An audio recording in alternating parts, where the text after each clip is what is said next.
जय श्री राम, जय संविधान। फ्रेंड्स, चाहे जितना पाकिस्तान पर पड़ा है, लेकिन भारत के सामने उसका वही औकात है कि अगर भारत के सारे अपराधियों को आज़ाद करके बॉर्डर पे खड़ा कर दिया है पेशाब करने के लिए, और पेशाब कर दे तो वो दह जाएगा।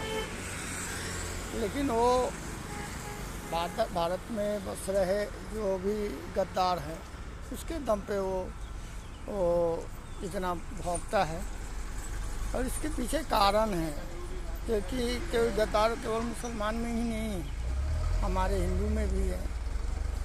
और सबसे बड़ा बात है कि ये तो सत्ता है कि भारत के विखंडन का राजनीति हो रहा है, कि हिंदू मुस्लिम वाला ये जो राजनीति है वो कहीं ना कहीं भारत विखंडन का है।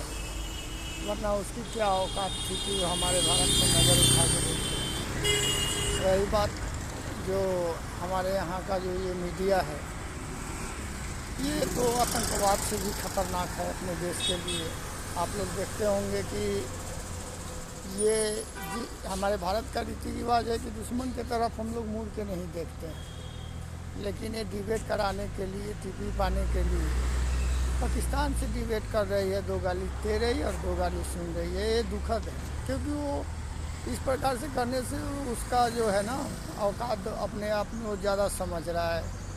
लेकिन सत्ता तो यही है कि अगर भारत एक मुश्त उसके तरफ बुरी नज़र रख दे तो दिखाई नहीं देगा। किसी भी प्रकार से लड़ाई हो, अर्थव्यवस्था हो, जो भी हो, सब मामले में वो भारत के बहुत नीचे है।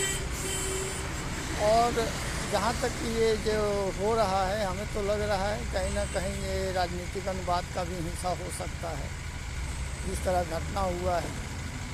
और राजनीतिक फायदा के लिए यहाँ की पक्ष और विपक्ष कुछ भी कर सकते हैं, किसी को अपने गोद में बैठा सकते हैं, चाहे दुश्मन हो या दोस्त हो। ये दुखद है। और जब तक हम एक नहीं होंगे तब तक हमारे देश की मजबूती नहीं आएगी। और हम लोग को जो तोड़ने का प्रयास है वो खुशहाल होंगे। ये जो घटना हुआ था, ये देश के माहौल को देखते हुए ही हुआ था कि हिंदू का धर्म पूछ के और उसको टारगेट करेंगे। तो भारत में जो तो हिंदू मुस्लिम का राजनीति चल ही रहा है, और ये 2 भाग में बटेंगे, आपस में लड़ेंगे, इसका फ़ायदा उठाएंगे।